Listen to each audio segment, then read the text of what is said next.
بسم اللہ الرحمن الرحیم۔ معزز سامعین کرام، السلام علیکم ورحمۃ اللہ وبرکاتہ۔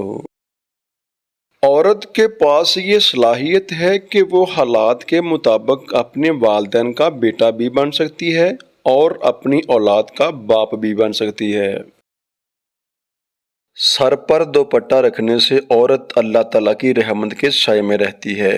حیا بڑی دولت ہے، اور جو عورت اس دولت کو سنبھال چلتی ہے کبھی کنگال نہیں ہوتی ہے، نہ حسن کے معاملے میں نہ کشش کے معاملے میں۔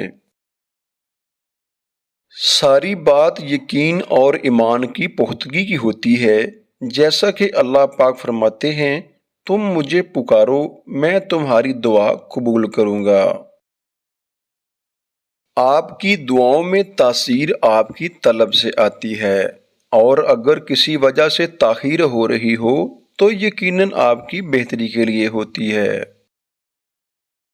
اللہ رب العزت کچھ لوگوں کو ان کی مانگی ہوئی چیزیں فوراً دے دیتا ہے، اور کچھ لوگوں کی آواز کو شاید بار بار سننا چاہتا ہے۔ اور یقین مانے غضب کے خوش نصیب ہیں وہ لوگ جن کی آواز کو اللہ رب العزت بار بار سننا چاہتا ہے۔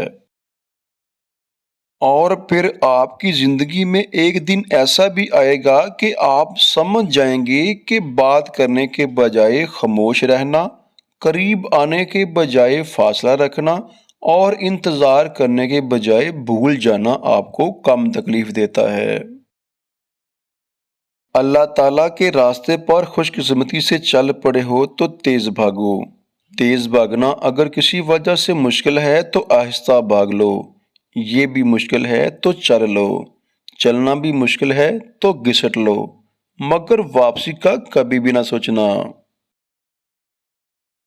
اللہ تعالیٰ امتحان لیتا ہے تاکہ صابر رہو، آزمائش میں ڈالتا ہے تاکہ اس کے شکر گزار رہو، رلاتا ہے تاکہ صاف دل رہو، چپ بھی کرواتا ہے تاکہ اس پر یقین رکھو۔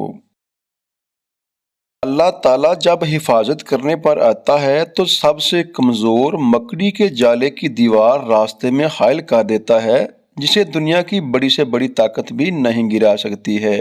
اس لیے بھروسہ اور یقین صرف اللہ تعالیٰ کی ذات پر رکھیں، کیونکہ وہ بہترین کارساز اور مسبب الاسباب ہیں۔ یقین مانے حسد کی اس سے سادہ اور آسان تعریف میں نے آج تک نہیں پڑھی کہ حسد رب کی تقسیم سے اختلاف رکھنے کو کہا جاتا ہے۔ اب آگے آپ کی مرضی ہے کہ آپ نے رب کی تقسیم سے اختلاف رکھنا ہے یا اس کی تقسیم سے راضی رہنا ہے۔ دعا گو ہوں اللہ تعالیٰ آپ کا حامی و ناصر رہے۔ السلام علیکم ورحمۃ اللہ وبرکاتہ۔